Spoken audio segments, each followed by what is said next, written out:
హస్త సాముద్రికం. ఈ కథను రాసిన వారు కె.కె. రావు. ఇక కథలోకి వెళ్దాం. మునిపల్లె గ్రామంలో కృష్ణశాస్త్రి అనే హస్త సాముద్రికవేత్త ఉండేవాడు. ఆయన ఆ గ్రామంలోనే కాక చుట్టుపక్కల అనేక గ్రామాల్లో పేరు ప్రతిష్టలు సంపాదించాడు. కానీ కడుపేదగా కాలం నెట్టుకొస్తున్నాడు. అందుకు కారణం ఆయన అంత పండితుడై ఉండి శ్రీమంతుల నుంచి కూడా తగిన ప్రతిఫలం అడగక వారిచ్చినదేదో తీసుకుంటూ ఉండటం. ఆయన భార్య రాజ్యలక్ష్మికి ఈ ధోరణి మాత్రం నచ్చేది కాదు. తన దగ్గరకు వచ్చే ధనవంతుల నుంచైనా ముందుగా ఇంత అని చెప్పి బాగా డబ్బు రాబట్టటమనేది. కానీ కృష్ణశాస్త్రి ఈ హస్త సాముద్రికం అనేది గొప్ప శాస్త్రం. కోటీశ్వరుడైన వాడు కూడా నా దగ్గరకు వచ్చి చెయ్యి చూపించుకొని నా పట్ల ఎంతో భక్తి శ్రద్ధలు చూపి వెళుతూ ఉన్నాడు. అలాంటి పరిస్థితుల్లో నేను వాళ్లను ముందే ఇంత ప్రతిఫలం ఇవ్వమని అడగటమంటే అది వ్యాపారమై ఊరుకుంటుంది. అప్పుడు పండితుడనైన నన్ను వ్యాపారిని చూసినట్టుగా చూస్తారు అని అనేవాడు. అయితే మన దారిద్ర్యం ఎన్నటికీ తీరదు అనేది భార్య. క్రమంగా కృష్ణశాస్త్రి హస్త సాముద్రికంలో ఉద్దండ పండితుడు అనే సంగతి ఆ దేశాన్నేలే రాజుకు తెలిసింది. ఆయన ఆస్థానంలో అన్ని కళల్లో శాస్త్రాల్లో ఆరితేరిన పండితులు చాలామంది ఉన్నారు. కానీ హస్త సాముద్రిక శాస్త్రంలో మాత్రం చెప్పుకోదగిన పండితుడు లేడు. రాజుగారికి కృష్ణశాస్త్రిని తన ఆస్థానంలో చేర్చుకోవాలన్న ఆలోచన వచ్చింది. అయితే ముందు తాను స్వయంగా పరీక్షించి చూడాలని అనుకున్నాడు. ఈ సంగతి మంత్రితో చెప్పి కృష్ణశాస్త్రిని పిలిపించమని అన్నాడు. మంత్రి పంపిన భటులు కృష్ణశాస్త్రి దగ్గరకు వచ్చి ఆయన్ను రాజాస్థానానికి రావలసిందిగా కోరారు. ఇది విన్న గ్రామ ప్రజలు ఆయనకు మహర్దశ పట్టిందని చాలా సంతోషించారు. భార్య రాజ్యలక్ష్మి ఈనాటితో తమకు దారిద్ర్య బాధలు తీరిపోయాయని చాలా ఆనందించింది. అయితే కృష్ణశాస్త్రి మాత్రం నిర్వికారంగా కూర్చొని ఆలోచిస్తూ ఉండిపోయాడు. ఇది చూసి గ్రామ ప్రజలకు ఆశ్చర్యం కలిగింది. ఆయన భార్యకు ఎక్కడా లేని కోపం వచ్చింది. ఆమె భర్తకు ప్రయాణానికి సిద్ధం కమ్మని చెప్పబోయేటంతలో కృష్ణశాస్త్రి రాజభటులతో, నేనీనాటి వరకు ఎవరి ఇళ్లకు వెళ్ళి హస్త సాముద్రికం చెప్పింది లేదు. అవసరమనుకుంటే ఎంతవారైనా నా దగ్గరికే వస్తారు. ఈ మాట మీ రాజుగారితో చెప్పండి అని అన్నాడు. ఈ విధంగా రాజు కోర్కెను తిరస్కరించినందుకు కృష్ణశాస్త్రి తప్పక దండన పాలవుతాడని గ్రామస్తులు, ఆయన భార్య కూడా భయపడ్డారు. భటుల ద్వారా సంగతి విన్న రాజు ఒక్క క్షణకాలం పాటు నివ్వెరపోయాడు. తరువాత ఆయన మంత్రిని పిలిచి సంప్రదించాడు. వారం రోజుల తరువాత రాజే స్వయంగా మేనాలో తమ గ్రామం రావటం చూసి ప్రజలంతా సంభ్రమాశ్చర్యాల్లో మునిగిపోయారు. కృష్ణశాస్త్రి భార్యకు రాజుకు ఎలాంటి మర్యాదలు జరపాలో పాలుపోక మతిపోయినంత పనైంది. కృష్ణశాస్త్రి మాత్రం తొట్రుపడకుండా రాజుని ఆహ్వానించి ఆయన వచ్చిన పని తెలుసుకున్నాడు. తరువాత ఆయన హస్తాన్ని పరీక్షించసాగాడు. రాజు గంభీరంగా ఆయన ముఖం కేసి చూస్తూ ఉండిపోయాడు. రాజు వెంట వచ్చిన ఇద్దరు భటులు అంతా గమనిస్తున్నారు. కృష్ణశాస్త్రి రాజు హస్తరేఖల్ని ఒక అరగంట కాలం పాటు ఎంతో జాగ్రత్తగా పరీక్షించి చూశాడు. ఆయనకు అంతా అయోమయంగా ఉన్నది. ఆ హస్తరేఖల్లో ఏ ఒక్కదానికి రాజయోగ లక్షణం లేదు. ఆ వ్యక్తి జీవితకాలమంతా పరులను సేవిస్తూ పొట్ట నింపుకోవలసిందే. కృష్ణశాస్త్రి చిన్నగా నిట్టూర్చి రాజుతో, మహారాజా క్షమించండి, నాకున్న శాస్త్రజ్ఞానం అనుభవం కూడా అతి స్వల్పమని తేలిపోయింది. హస్తరేఖ ఫలితాన్ని గమనించినప్పుడు మీరు ఏ దేశానికి రాజు అయ్యే యోగం లేదు, కానీ మీరు మహారాజులు అని పక్కనే ఉన్న తాళపత్ర గ్రంథాలను ఒక మూలకు విసిరేసి భార్యకు నిప్పు తీసుకురావాల్సిందిగా ఆజ్ఞాపించాడు. అది విని కృష్ణశాస్త్రి భార్య నిర్ఘంతపోయింది. శాస్త్రి కోపంగా ఆమె కేసి చూసి నిప్పు తెమ్మని మరొకసారి చెప్పబోయేంతలో అప్పటి వరకు దూరంగా నిలబడి ఉన్న రాజభటులిద్దరూ ఆయన దగ్గరకు వచ్చారు. వాళ్ళల్లో ఒకడు కృష్ణశాస్త్రికి నమస్కరిస్తూ, అయ్యా, మీరు సాముద్రిక హస్తంలో పారం ముట్టినవారు, సందేహం లేదు. ఇప్పటి వరకు మీరు పరీక్షించిన చెయ్యి రాజుగారిది కాదు, ఆయన ప్రధాన సేవకుడిది. ఇదిగో భటుడి వేషంలో ఉన్న వీరు మహారాజు గారు, నేను వారి మంత్రిని అని అన్నాడు. అది విన్న కృష్ణశాస్త్రికి ఆయన భార్యకు గ్రామస్తులకు కలిగిన ఆనందం అంతా ఇంతా కాదు.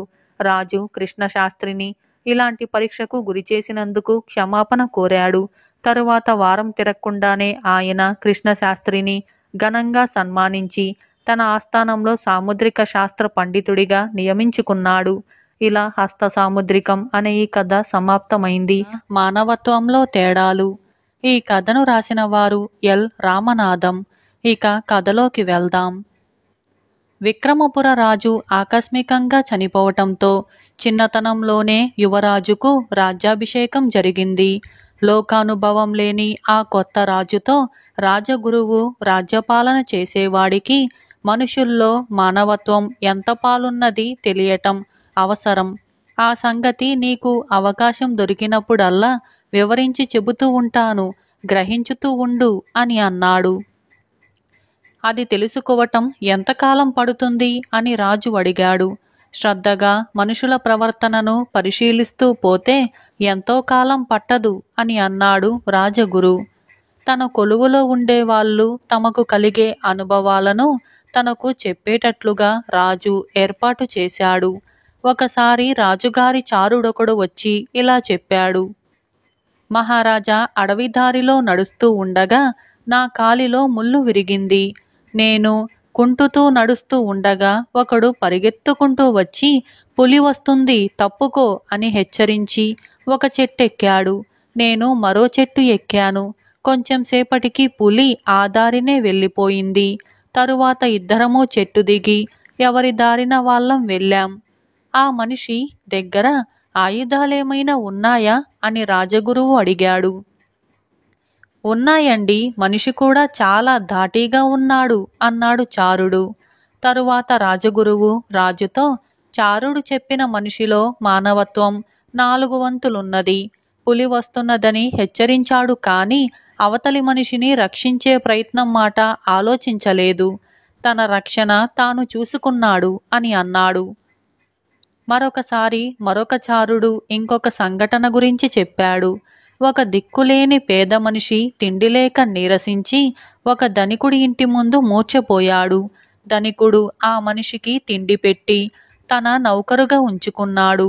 ఒకనాడు ఆ ధనికుడు నౌకరును చావగొడుతూ ఉంటే దారే వెళ్ళే మనిషి ఒకడు ఆగి, ఎందుకు వాణ్ణి అలా కొడుతున్నావు అని అడిగాడు. శోష వచ్చి పడిపోయినప్పుడు వీడికి తిండి పెట్టి వీడు నాకు బ్రతికున్నంత కాలము సేవకుడిగా ఉండేటట్టుగా పత్రం రాయించుకున్నాను. నాకు అమ్ముడు పోయిన వాణ్ణి నా ఇష్టమొచ్చినట్టుగా చేస్తాను అని అన్నాడు ధనికుడు. దారే పోయేవాడు ఆ పత్రం తెప్పించి చూసి చించి అవతల పారేసి పేదవాడితో, నీ దాస్యం ముగిసింది, ఇక నీ ఇష్టమొచ్చినట్టుగా తిరుగు అని చెప్పి తన దారిన వెళ్ళిపోయాడు. ఆ దారే పోయేవాడిలో మానవత్వం సగపాలున్నది. అంతకన్నా హెచ్చు ఉంటే ఆ పేదవాడి భవిష్యత్తు గురించి ఏదైనా చేసేవాడు. వాణ్ణి మరొకరు కొనవచ్చు అన్నాడు రాజగురువు. ధనికుడి మాట ఏమిటి అని రాజు అడిగాడు. వాడిలో మానవత్వము ఏమాత్రమూ లేదు, వాడు నరరూప పశువు అన్నాడు రాజగురువు. ఒకనాడు రాజసభకు 2 వర్తకులు దైన్యస్థితిలో వచ్చారు. వాళ్ళు విలువగల వస్తువులతో ప్రయాణం చేస్తూ ఉండగా దారిలో దొంగలు అటకాయించి వాళ్ళ వస్తువులన్నీ లాక్కొని వాళ్లను చంపటానికి కత్తులెత్తారట. అప్పుడు వాళ్ళ నాయకుడు వాళ్లను వారించి, వెధవల్లారా, ఇలాంటి వాళ్లను చంపుతూ పోతే మనం ఎవరిని దోచుకుంటాం, మన వృత్తి ఎలా సాగుతుంది అని తమకు దారి ఖర్చులకు గాను చెరి 2 రూపాయలు ఇచ్చాడని ఆ వర్తకులు చెప్పారు. దొంగల నాయకుడిలో 3/4 వంతు మానవత్వం ఉన్నది. వాడి వృత్తే వాణ్ణి పరిపూర్ణ మానవుడు కాకుండా చేస్తున్నది అన్నాడు రాజగురువు. ఒకరోజు రాజభటుడొకడు 2 రాజుగారి ఎదుటికి తెచ్చాడు. వారిలో ఒకడు ధనికుడు, రెండోవాడు బీదవాడు. మహారాజా, ఈ బీదవాణ్ణి ఈ పెద్ద మనిషి నీటిలోకి తోసి తాను పడ్డాడు. ఇది నేను కల్లారా చూశాను. నేను దగ్గరికి వచ్చేసరికి 2 ఒడ్డుకు చేరుకున్నారు అన్నాడు భటుడు. ఆ మనిషిని నదిలోకి ఎందుకు తోశావు అని రాజు ధనికుణ్ణి అడిగాడు. దానికి ధనికుడు ఇలా చెప్పాడు. మహారాజా, నేనీ మనిషికి ఇంకా చాలా ద్రోహాలు చేశాను. అన్నీ చెబుతాను, చిత్తగించండి. ఇతను నా పొరుగునే ఉంటాడు, బీదవాడు, అసహాయుడు అని అతని స్థలం చాలా దురాక్రమణ చేసి కాజేశాను. ఇతను నా దుర్మార్గం గురించి అందరికీ చెబుతూ వచ్చాడు. నా పరువు తీస్తున్నాడని ఇతని ఇంటికి నిప్పు పెట్టించాను. దాన్ని గురించి విచారణ జరిగితే అతని అజాగ్రత్త వల్లనే ఇల్లు కాలిందని లోకాన్ని నమ్మించాను. అతను తిరిగి ఇల్లు కట్టుకోలేకపోయాడు. ఇవాళ నదీ తీరాన నాకు తారసిల్లి నన్ను సర్వనాశనం చేశావే అని అన్నాడు. నాకు కోపం వచ్చి అతన్ని నదిలోకి తోశాను. అతను నన్ను పట్టుకోవటం చేత నేను కూడా అతనితో పాటు నదిలో పడ్డాను. నేను ఈతరాక మునిగిపోతూ ఉండగా అతనే నన్ను కాపాడి ఒడ్డున చేర్చి తాగిన నీరుని కక్కించి రక్షించాడు. రాజగురువు సలహాపై రాజు బీదవాడికి ధనికుడి చేత నష్టపరిహారం ఇప్పించి మరే శిక్ష విధించక పంపేశాడు. తరువాత రాజగురువు రాజుతో, చూశావా నాయనా, ఆ బీదవాడు సంపూర్ణ మానవుడు. అందుచేతనే అతను ధనికుడి స్వభావాన్ని సైతం మార్చగలిగాడు. సంపూర్ణ మానవుడు కానివాడు ఇతరుల స్వభావాలను మార్చి వారిలో మానవత్వాన్ని కలిగించలేడు అని చెప్పాడు. రాజగురువు చేసిన బోధలతో రాజుకు మానవత్వం అంటే ఎలా ఉండేది అర్థమైంది. అతడు దేశాన్ని చక్కగా పరిపాలించాడు. ఇలా మానవత్వంలో తేడాలు అనే ఈ కథ సమాప్తమైంది. ఈ కథను రాసిన వారు ఎల్ రామనాథం. మరొక కథ గుడ్డివాడి డబ్బు. ఈ కథను రాసిన వారు ఎం కామేశ్వరరావు. ఇక కథలోకి వెళ్దాం. ఒక గ్రామంలో ఒక సాలె ఉండేవాడు. అతను రకరకాల బట్టలు నెయ్యటంలో మంచి నిపుణుడు. ఊళ్ళో వాళ్ళ ఒత్తిడి అంతగా లేనప్పుడు ఖరీదైన శాలువాలు నేసి నగరానికి తీసుకుపోయి అమ్ముతూ ఉండేవాడు. ఒకసారి సాలె ఒక అందమైన శాలువ నేసి దాన్ని ఒక సంచిలో పెట్టుకొని రాజధాని నగరానికి బయలుదేరాడు. దూర ప్రయాణం, కొండలు గుట్టలు దాటి వెళ్ళాలి. ఒకరోజు అతను నదీ తీరాన్ని చేరుకునేసరికి ఒక పక్క నుంచి గుడ్డివాడి డబ్బు నీటిలో పడిపోతుంది అన్న కేక వినిపించింది. ఆ కేక విని సాలె నది ఒడ్డుకు పరిగెత్తాడు.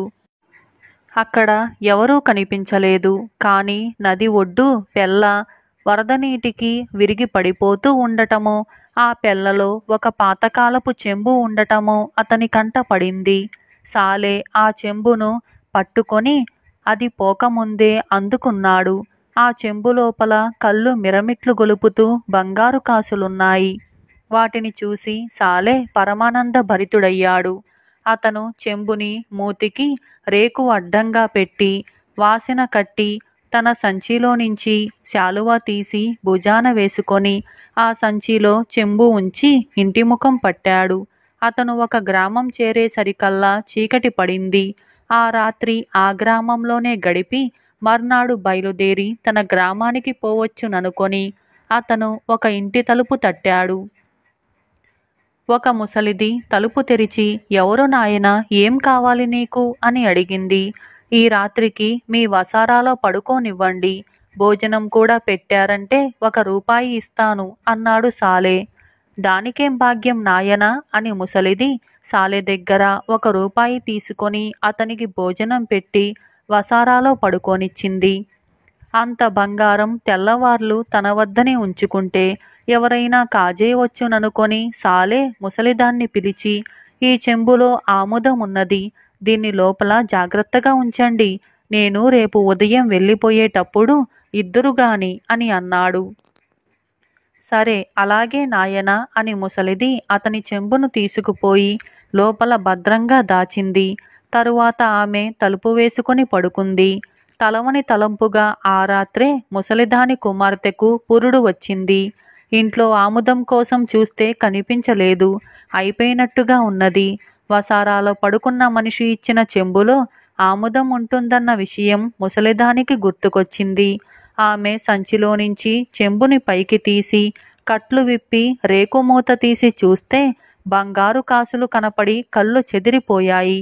పిల్లాడు భూమి మీద పడ్డ వేళ విశేషం కదా అనుకొని ముసలిది ఆ కాసులన్నీ తీసి భద్రం చేసింది. దొడ్డిదారిన వెళ్ళి పొరుగింటి వాళ్లను లేపి 1 సేరు ఆముదం అరువు తీసుకొని చెంబులో పట్టినంతగా పోసి దానికి మూత పెట్టి వాసన కట్టి సంచిలో ఉంచి మిగిలిన ఆమదాన్ని అవసరానికి వాడుకుంది. సాలె మనిషి మర్నాడు నిద్రలేచి ముసలిదాన్నడిగి తన సంచి తాను తీసుకొని తిన్నగా ఇంటికి వెళ్ళిపోయాడు. భార్య అతని భుజాన శాలువ చూసి అది అమ్మకుండానే తిరిగి వచ్చారేంటి అని అడిగింది. ఆ తలుపు వెయ్యవే, ఎంత బంగారం తెచ్చానో చూద్దువుగాని అంటూ సాలె మనిషి సంచి నుంచి చెంబుని పైకి తీసి మూత తీశాడు. చెంబు నిండా ఆముదం. ముసలిది ఎంత పని చేసింది, ఇదంతా దాని పనే, అది తప్ప ఇంకెవరు ఈ చెంబుని తాకలేదు అంటూ అతను భార్యకు జరిగిన సంగతంతా చెప్పి, నేనిప్పుడే వెళ్ళి ఆ ముసలిదాను అంతు తేల్చుతాను అని తాను క్రితం రాత్రి మజిలీ చేసిన గ్రామానికి బయలుదేరాడు. ముసలిది సాలెవాణ్ణి చూసి, ఏం నాయనా మళ్ళీ వచ్చావు, ఏమైనా మరిచిపోయావా ఏమిటి, లేక ఈ రాత్రికి కూడా ఇక్కడే పడుకుంటావా అని అన్నది. నా దగ్గర ఇంకో బంగారు కాసుల మూట ఉన్నదని ఆశపడుతున్నావా అన్నాడు సాలె కసిగా. బంగారు కాసులేమిటి నాయనా అన్నది ముసలిది అమాయకంగా. అవును పాపం, నీకేమీ తెలియదు, నా చెంబులో కాసులన్నీ కాజేసి అందులో ఆముదం పోసిన దానివి నువ్వు కాదు అన్నాడు సాలె. ఆ చెంబులో ఆముదం ఉన్నదని నువ్వన్న మాటేగా, ఇప్పుడందులో కాసులున్నాయని నాకు దొంగతనం అంటగడుతున్నావా, కాస్త మాటలు జాగ్రత్తగా రాని అని ముసలిది గొంతెత్తింది. చుట్టుపక్కల వాళ్ళు పోగయ్యారు. అందరూ ముసలిదాన్నే సమర్థించారు. వాళ్ళల్లో కొందరు, నీకు చెంబు నిండా కాసులెక్కడివి, చెంబులో కాసులు పెట్టి ఆమదమని ఎందుకన్నావు, నీ వాలకం చూస్తే దొంగలాగా ఉన్నావే అని ఎదురుగా దబాయించారు. తనకు ఎలాంటి సాక్ష్యమూ లేని చోట న్యాయం జరగదని సాలె అనుకుంటూ ఉండగా ఒక స్త్రీ అతనితో, చూడు నాయనా, అసలే గుడ్డి మనమడు పుట్టాడని ఏడుస్తున్నా ఆ ముసలిదాని మీద దొంగతనం కూడా ఎందుకు పెడతావు అని అన్నది. సాలె నిర్ఘాంతపోయాడు. తాను పడుకున్న రాత్రే ముసలిదాని కూతురు ప్రసవించిందని, పుట్టిన పిల్లవాడు పుట్టుగుడ్డి అని నలుగురు అన్న మాటలను బట్టి తెలిసింది. ఇకనేం ఆ బంగారం ఈ గుడ్డివాడిదే అయి ఉండాలి, నేను ఆ డబ్బు వాడికి అందజేయటానికే వినియోగపడ్డాను అనుకొని సాలె ఇంటిదారి పట్టాడు. ఇలా గుడ్డివాడి డబ్బు అనే ఈ కథ సమాప్తమైంది. భూషణం గారి భోజనం. భూపాలపురంలో భూషణం గారిని ఎరగని వారంటూ లేరు. ఆయన వడ్డీ వ్యాపారి. ఊళ్ళో ఎవరింట్లో శుభం జరిగినా, అనుకోని కష్టం వచ్చినా భూషణాన్ని ఆశ్రయించక తప్పదు. వచ్చిన వాళ్ళ అవసరాన్ని బట్టి వడ్డీ శాతం పెంచే ఆయన్ను చాటుమాటుగా ఊళ్ళో వాళ్ళంతా తిట్టుకునేవారు. ఆయన ఇంట్లో తాతల కాలం నాటి పెద్ద భోషానం ఉంది. దాని తాళం చెవి ఎల్లవేళలా భూషణం మొలతాడులో వేలాడుతూ ఉంటుంది. అందులో డబ్బున్నదని తప్ప ఏపాటి ఉన్నదో ఆయన భార్య కనకం కూడా ఎరగదు. వడ్డీలకు వడ్డీలు గుంజే భూషణం చూడటానికి అతి పేదలాగా ఉంటాడు. చిరుగుల పంచే అతుకుల చొక్కా, అరిగి చిల్లులు పడ్డ చెప్పులు, ఇది ఆయన వేషధారణ. కనకం కాపురానికి వచ్చి 10 ఏళ్లు గడిచినా ఆమె ఒంటి మీద చిన్న మొత్తు బంగారం కూడా లేదు. ఆమె సత్యకాలపు మనిషి కాబట్టి నాసిరకం ముతక చీరలో పేద ముత్తైదువులాగా నోరు కట్టుకొని కాపురం చేయవలసి వచ్చినా భర్తను పల్లెత్తు మాట అనేది కాదు. ఒకసారి ఏదో పేరంటంలో అమ్మలక్కలు తనను గురించి అనుకుంటున్న మాటలు కనకం చెవిన పడ్డాయి. ఓ పిల్లా జల్లా లేరు, అయినా కడుపు కట్టుకొని మరీ దాస్తారు. ఈ కనకం మెడలో అరిగిపోయిన మంగళసూత్రం తప్పించి మరేముంది అంటూ కరణం గారి భార్య నలుగురిలో ఈసడిస్తూ మాట్లాడింది. ఆ మాటలకు మునుసుబు భార్య పకపకమంటూ నవ్వి, వాళ్ళింట్లో తాత ముత్తాతల నాటి పెద్ద భోషానం ఒకటుందట. మా అత్తగారి వయసు వాళ్లకు చాలామందికి తెలుసు. దాని తాళం చెవిని ఆ భూషణం ఎప్పుడూ మొలతాడుకు వేలాడదీసుకుని ఉంటాడు. అంటే వడ్డీల మీద వచ్చే డబ్బు, ఇతరత్రా సంపాదన అంతా ఆ భోషానంలో దాస్తాడన్న మాట అని అన్నది. ఆ మాటలు విన్న కనకానికి ఎంతో అవమానమని అనిపించింది. ఆ రాత్రి ఆమె అన్నం ముట్టకుండా భూషణంతో, ఈ క్షణంలో నాకు భోషానం తాళం తీసి లోపల ఎంత డబ్బున్నదో చూపించకపోతే ఈ రాత్రికి రాత్రే ఏ నుయ్యో గొయ్యో చూసుకుంటాను అని అన్నది. ఆమె అన్నంత పని చేస్తుందని హడలిపోయిన భూషణం, సరే అలాగే చూద్దువుగాని, కాని ఆ చూసిందేమిటో అప్పటికప్పుడే మరిచిపోవాలి అంటూ భోషానం మూత తెరిచాడు. కనకం కళ్ళు చెదిరిపోయాయి. భోషానం సగం వరకు కళ్ళు మిరమిట్లు గొల్పుతూ బంగారు కాసులు. వాటిని చూస్తూనే కనకం పట్టరాని కోపంతో, ఇంత బంగారం భోషానంలో పెట్టుకొని నన్ను దిష్టిబొమ్మలాగా వీధిలోకి పంపిస్తావా? పైగా పండగ రోజుల్లో కూడా పచ్చడి మెతుకులేనా మనం తినటం అని అన్నది. ఒసే వెర్రిదానా, అంత పెద్దగా మాట్లాడకు. ఇదంతా ఎవరికోసం అనుకున్నావు? భోషానంలో మిగిలి ఉన్న సగం నిండగానే మనం దీన్ని తీసుకొని పట్నం వెళ్ళిపోదాం. నేను సముద్ర వ్యాపారం మొదలు పెడతాను. ఆ పైన నీ ఒళ్ళంతా బంగారమే అన్నాడు భూషణం పట్టరాని సంతోషంతో పెద్దగా నవ్వుతూ. అయితే మరి ఈ భోషానం నిండేదెప్పుడు అన్నది కనకం అనుమానంగా. అంతా ఆ పైవాడి దయ. ఇది నిండే వరకు ఒక్క కాసు కూడా ముట్టనని ఒట్టేసుకున్నాను అంటూ భోషానం మూత మూసేశాడు భూషణం. ఆ రాత్రి కనకానికి ఒక కల వచ్చింది. ఇద్దరు మనుషుల సాయంతో భూషణం భోషణాన్ని గుర్రపు బండిలో పెడుతున్నాడు. తెల్లవారాక ఆ కల గురించి భర్తకు చెప్పి కనకం, మన పట్నం ప్రయాణం దగ్గర పడినట్టుగా ఉంది అని అన్నది. అలాగా, ఆ ధనలక్ష్మి కృప ఉండాలే కాని ఒక్కరోజులో కాసులతో భోషానం నిండిపోదు అంటూ భూషణం మహానందపడ్డాడు. ఆ సాయంత్రం భార్యాభర్తలిద్దరూ అష్టలక్ష్మి ఆలయానికి వెళ్లి తమ కల నిజం కావాలని మొక్కుకున్నారు. తరువాత వాళ్ళు పూజారి బాదం ఆకులలో పెట్టి ఇచ్చిన చక్కెర పొంగలి ఒక పెడగా కూర్చొని ఆనందంగా తినసాగారు. ఆ సమయంలో ఆలయమంతా హడావిడిగా కలయ తిరుగుతూ పెద్ద తలపాగాలతో గుబురు మీసాలతో ఉన్న ఇద్దరు ఆజానుబాహులు అక్కడికి వచ్చి పూజారిని, అయ్యా, సన్నగా పొడవుగా తేనెకళ్ళతో పెదవిపైన పెద్ద పుట్టుమచ్చతో ఉండే అందమైన అమ్మాయి ఇటుగాని వచ్చిందా అని అడిగారు. ఆ మాటలు భూషణం కనకం విన్నారు. పూజారి వాళ్లతో అలాంటి అమ్మాయి ఎవరూ రాలేదని చెప్పాడు. వాళ్ళు నిరాశగా వెనుదిరగటం చూసి పూజారి, ఇంతకు ఎవరా అమ్మాయి అని అడిగాడు. వాళ్ళు గొంతు తగ్గించి పూజారితో, ఎవరో కాదు, మన యువరాణి చంద్రలేఖ. ఆమె ఆ మధ్య తూర్పు కొండల ప్రాంతాలకు విహారానికి వెళ్ళినప్పుడు మహా అందగాడైన ఒక చెంచు యువకుణ్ణి ప్రేమించింది. ఆ సంగతి తెలిసి రాజుగారు మండిపడి వంశగౌరవం వల్లకాట్లో కలుపుతుందని యువరాణిని గట్టిగా కోప్పడ్డాడు.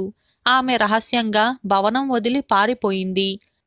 రాజుగారు ఆమెను సురక్షితంగా తీసుకువచ్చిన వారికి 50,000 వరహాల బహుమతిని ప్రకటించారు. మేము ఆమె కోసం గాలిస్తున్నాం అని చెప్పి వెళ్ళిపోయారు. ఆహా, ఆ 50,000 వరహాలతో మన భోషానం నిండిపోతోంది అన్నాడు భూషణం. ఇంకేం, ఆమెను వెతుకుతూ బయలుదేరు అన్నది కనకం. ఆ తూర్పు కొండల్లోక ఇంకా నయం, ఆ కొండ ప్రాంతాల్లో పులులు ఎలుగుబంట్లు విచ్చలవిడిగా తిరుగుతుంటవి అన్నాడు భూషణం. ఆ రాత్రి భార్యాభర్తలు భోజనాలు ముగించి పడుకోబోతుండగా వీధి తలుపు చప్పుడైంది. ఇంత రాత్రివేళ వచ్చిన వాళ్ళెవరా అనుకుంటూ భూషణం పోయి తలుపు తెరిచి అక్కడ నిలబడిన యువతిని చూసి నిర్ఘాంతపోయాడు. ఆ వచ్చినది మరెవరో కాదు, యువరాణి. సన్నగా పొడవుగా తేనె కళ్ళతో పెదవిపైన పుట్టుమచ్చతో చాలా అందంగా ఉన్నదామే. ఒంటరిదాన్ని ఈ రాత్రి మీ ఇంట ఆశ్రయమిస్తారా అని అన్నదామే.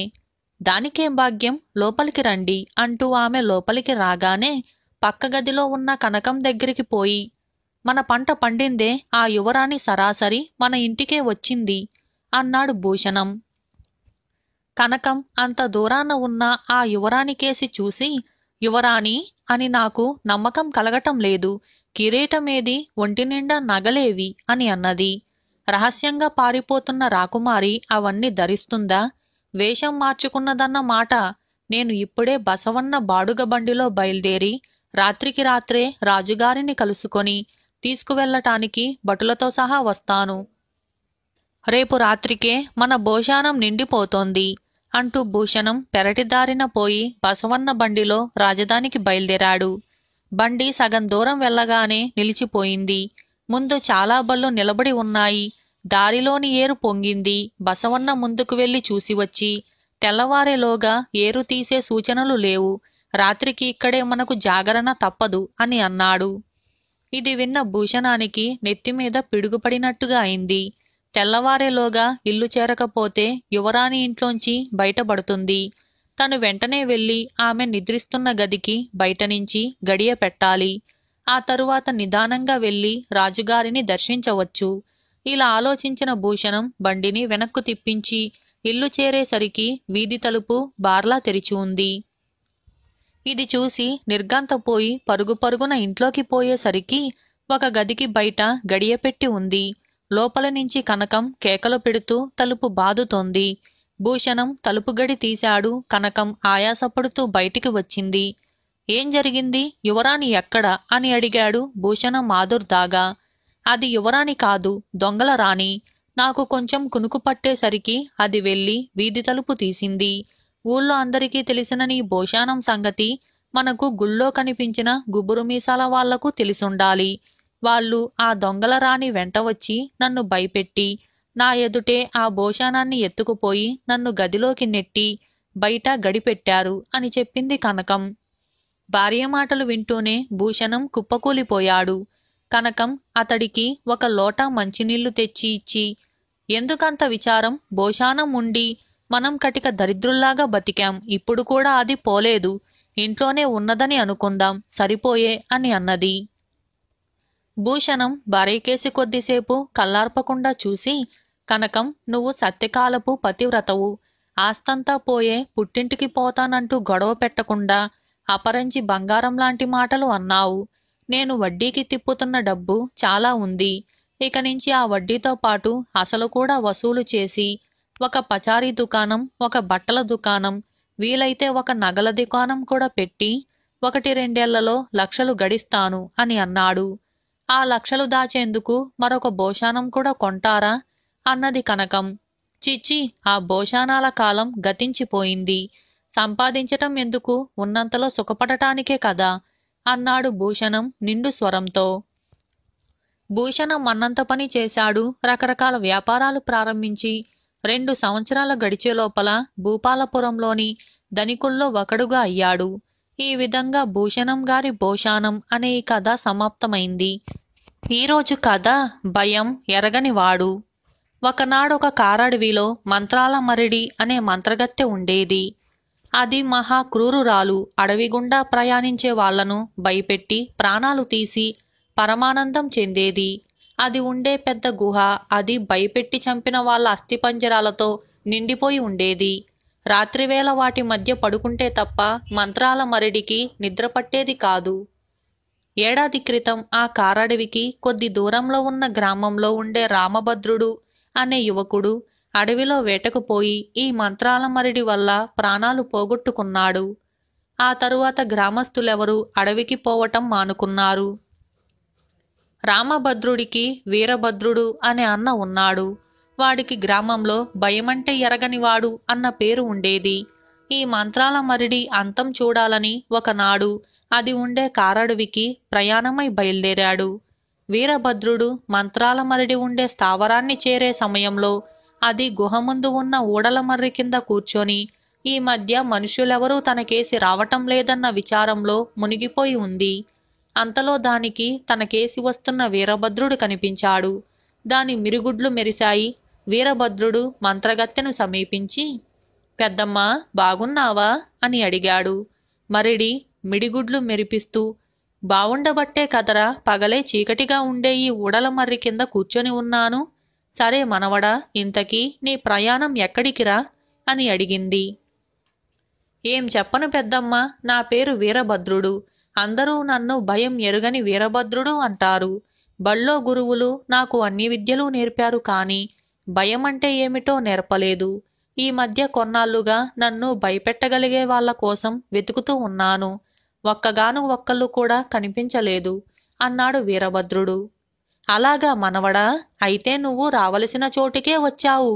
త్వరలోనే నీకు ఈ లోకం నుంచి పైలోకానికి దారి చూపుతాను అన్నది మరిడి పట్టరాని సంతోషంతో వికవికా నవ్వుతూ. నన్ను కేవలం భయపెట్టే పైలోకానికి పంపుతావా పెద్దమ్మా? మహాబాగు, నేను మంత్రాల మరిడం అంటే చూడటం భయంకరంగా ఉంటుందని అనుకున్నాను. కాని అందమైన రూపంతో ముగ్గుబుట్టలాంటి తలతో చూడ ముచ్చటగా ఉన్నావు అని అన్నాడు వీరభద్రుడు. ఆ మాటలకు మరిడి మురిసిపోతూ, నువ్వు చెప్పేది నిజమా? నేనంత అందంగా ఉన్నానా అని అడిగింది. నేను చెప్పేది నమ్మకపోతే నీ అందాన్ని ఈ అద్దంలో చూసుకో అని వీరభద్రుడు మరిడికి సంచిలోంచి అద్దం తీసి ఇచ్చాడు. ఆ అద్దంలో ముఖం చూసుకున్న మంత్రగత్తెకు నిజంగానే తాను అందగత్తెనని అనిపించింది. మనవడా, నువ్వు చెప్పింది గడ్డు నిజం. ఇంతకాలానికి నా అందం నాకు తెలిసి వచ్చేలా చేశావు. మెచ్చాను. నీకు మంచి భోజనం పెడతాను అని అన్నది మరిడి.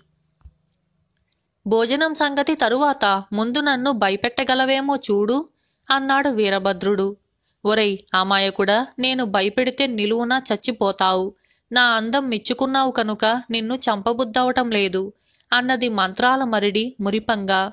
ఓస్, నన్ను భయపెట్టటం నీ వల్ల కాదని తెలిసిపోయింది.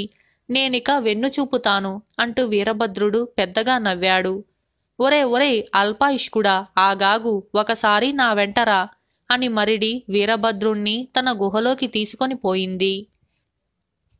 గుహ గోడకు ఆనించి ఉన్న చాలా అస్థిపంజరాలు వీరభద్రుడికి కనిపించాయి. అయ్యో, నా తమ్ముడు రామభద్రుడి అస్థిపంజరం, వీటిలో ఒకటన్నమాట అని మనస్సులో అనుకుంటూ వీరభద్రుడు కళ్ళు తుడుచుకున్నాడు. అంతలో మంత్రాల మరిడి కీచు గొంతుతో, అరే ఒరే మనవడా, వీళ్లల్లో నేను ఏ ఒక్కణ్ణి విషం పెట్టిగాని ఏ కత్తితోనో పొడిచిగాని చంపలేదు. ఇలా నా భయంకర రూపం చూడగానే కళ్ళు తేలేశారు. నిజం, ఈ అస్థిపంజరాలన్నింటి మీద ఒట్టు అని అన్నది. వీళ్ళందరూ కుందేటి గుండె గాళ్ళయి ఉంటారు. నాదలా కాదు, కొదమసింహం గుండె అని అన్నాడు వీరభద్రుడు. ఆ మాటకు మంత్రగత్తె కళ్ళెర్ర చేసి, చావటానికి తెగ తొందరపడిపోతున్నావురా మనిషి అని ఏదో మంత్రం చదివింది. ఆ మరుక్షణం మంత్రగత్తె తల పులితలలాగా మారిపోయింది.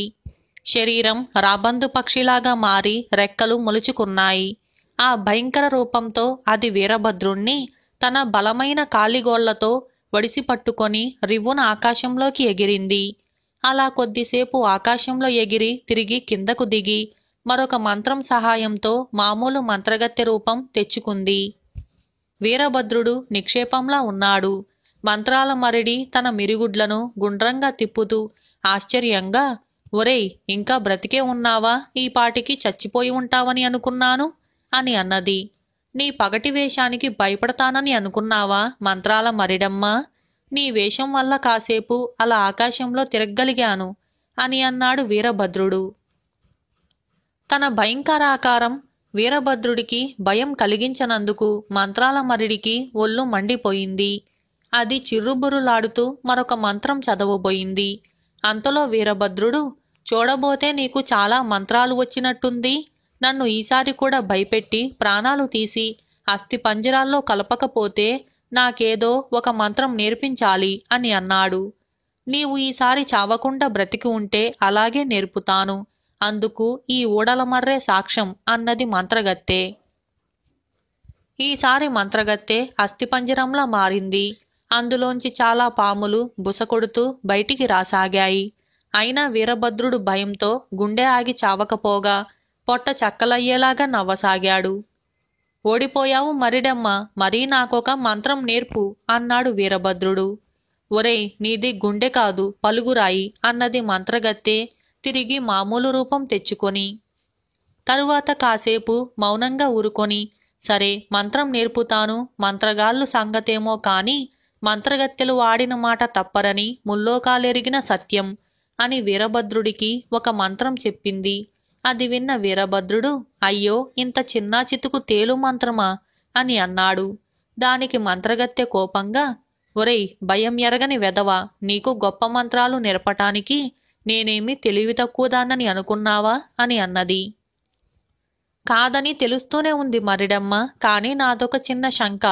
మంత్రగత్తెలు కోరిన ఏ రూపమైనా ధరించగలరు, కాని తేలు రూపం ధరించటం మాత్రం వాళ్ళెంత గింజుకున్నా సాధ్యం కాదని మా శంకలమ్మ అవ్వ చెబుతూ ఉండేది. మరి నువ్వు తేలు రూపం ధరించగలవా అని అన్నాడు.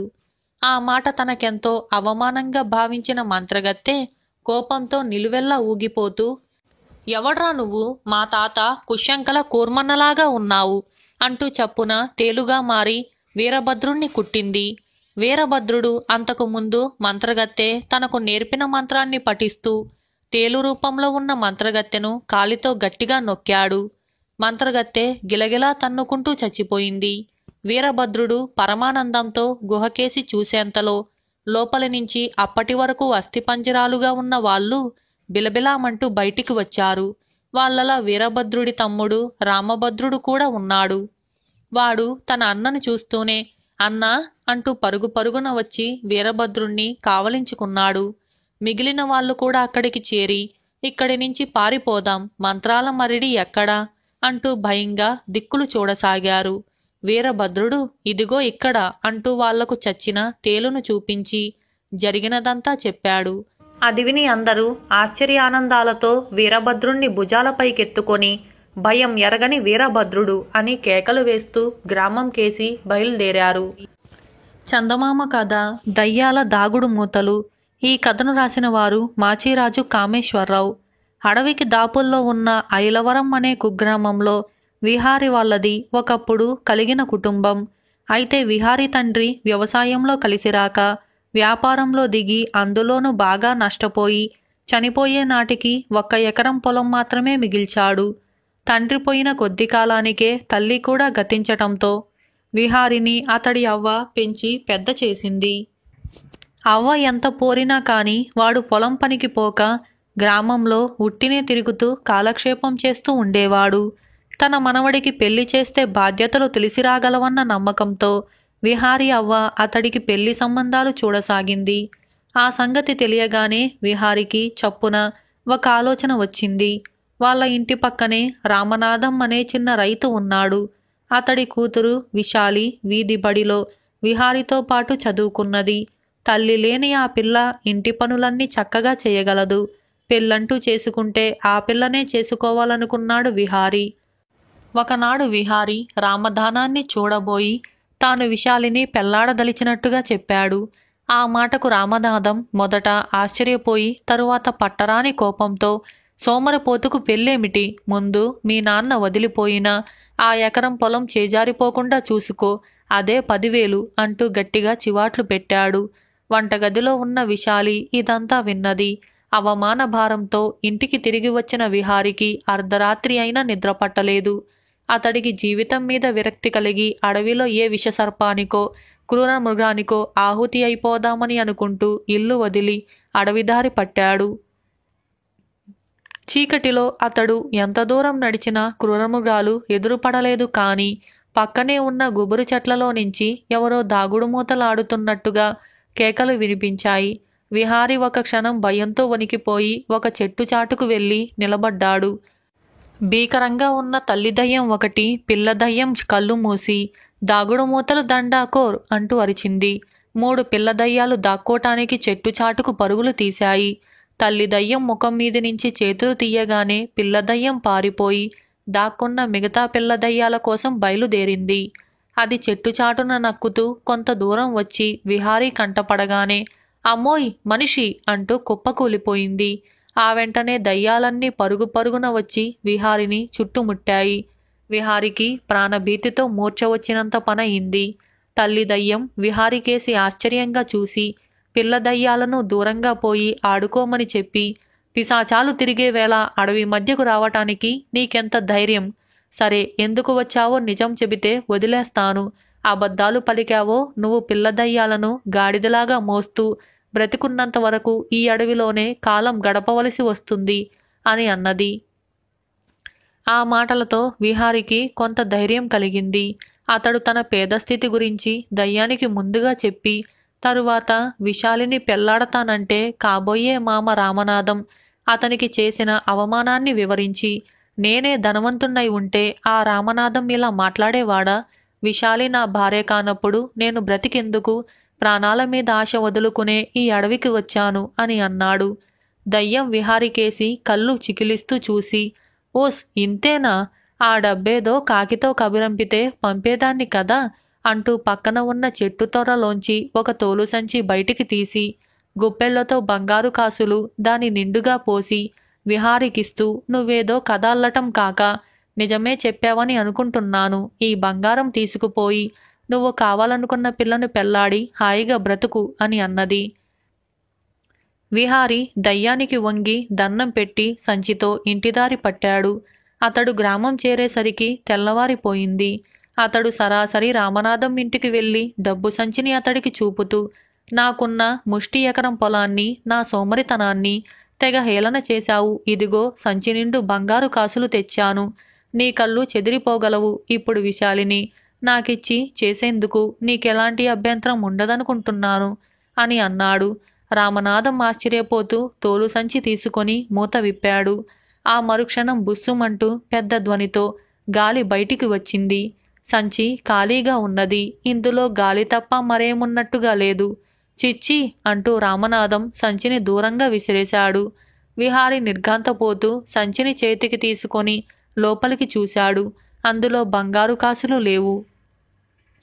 ఏమిటి మాయ? ఈ సంచి నిండా దయ్యం బంగారు కాసులు పోయటం ఈ కళ్ళతో నేను చూస్తేనే అంటూ విహారి ఏడుపు ముఖం పెట్టాడు. అబద్ధం చెప్పినా అతికినట్లుండాలి. పద పద, అవతల నాకు బోలెడంత పని అంటూ రామనాథం మరొకసారి చేదరించుకున్నాడు.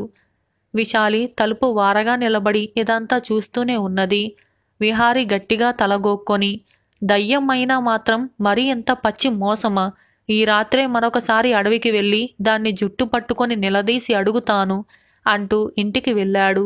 ఆ రాత్రి విహారి అడవి చేరేసరికి ఎప్పటిలాగా దయ్యాలు దాగుడుమూతలాడుతున్నాయి. అతడు కోపంగా తల్లి దయ్యం దగ్గరకు పోయి, నువ్వు పచ్చి మోసకారివి, బంగారం అని చెప్పి సంచిలో ఇంత గాలి ఊది ఇస్తావా అని అన్నాడు. తల్లి దయ్యం వచ్చే నవ్వు ఆపుకుంటూ, నీకు దాగుడుమూతల ఆట తెలుసు కదా, ఎదురుగా ఉన్న వాళ్ళ కళ్ళు మూసి తెరిచేలోపుగా మాయమైపోతారు.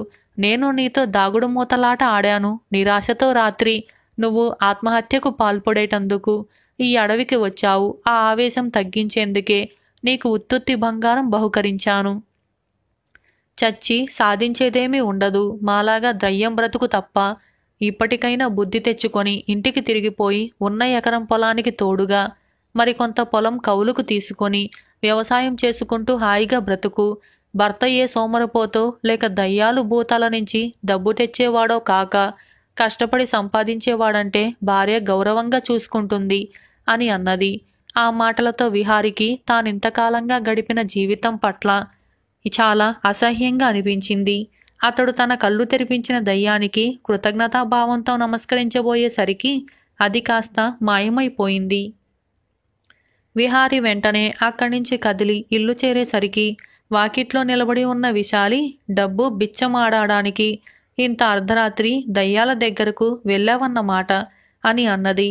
బిహారీ ఉలిక్కిపడి, అదంతా గతం. ఈనాటి నుంచి ఒళ్ళొంచి వ్యవసాయ పనుల్లో దిగబోతున్నాను అని అన్నాడు. విశాలి ఏదో అనబోయేంతలో రామనాథం ఇంట్లోంచి బయటికి వస్తూ, ఈ మాత్రం బుద్ధి నీకు లోగడే ఉంటే నా కూతుర్ని నీ మనవడికి చేసుకోమని మీ అవ్వ దగ్గరికి ఏనాడో వచ్చి అడుగుండేవాణ్ణి అని అన్నాడు. ఆ మాటలకు విహారితో పాటు విశాలి కూడా పరమానందం చెందింది. ఇలా దయ్యాల దాగుడుమూతలు అనే ఈ కథ సమాప్తమైంది.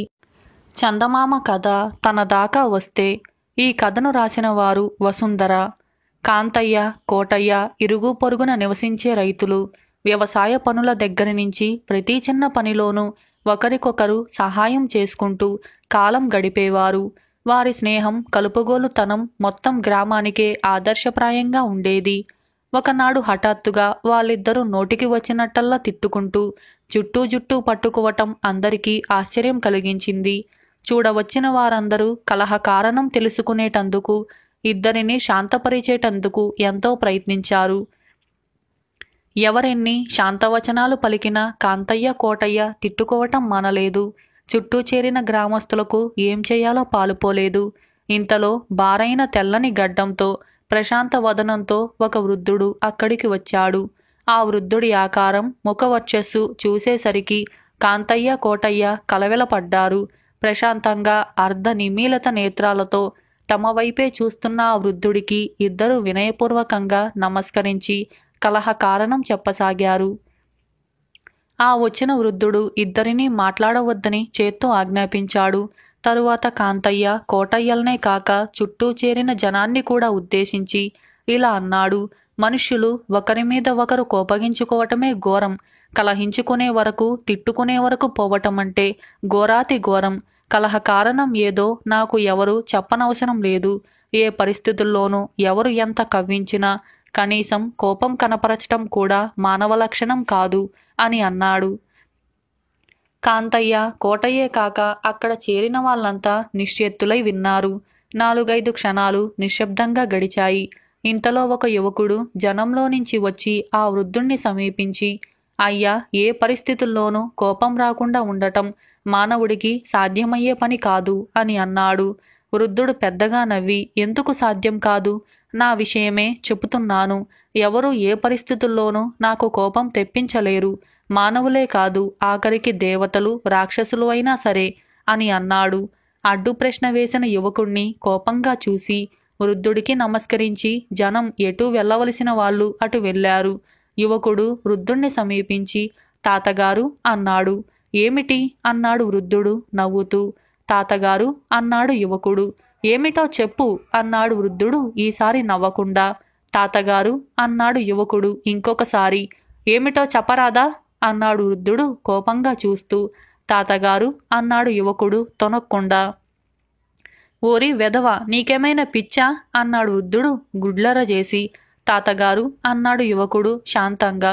ఓరి సుంట, నీ డొక్క చీలుస్తా ఉండు అంటూ వృద్ధుడు చెయ్యెత్తాడు. యువకుడు నవ్వి, ఏ పరిస్థితుల్లోనూ మనిషికి కోపం రాకూడదు అని అన్నాడు. వృద్ధుడు తల వంచుకొని తిరిగి చూడకుండా వెళ్ళిపోయాడు. ఇలా తనదాకా వస్తే అనే ఈ కథ సమాప్తమైంది.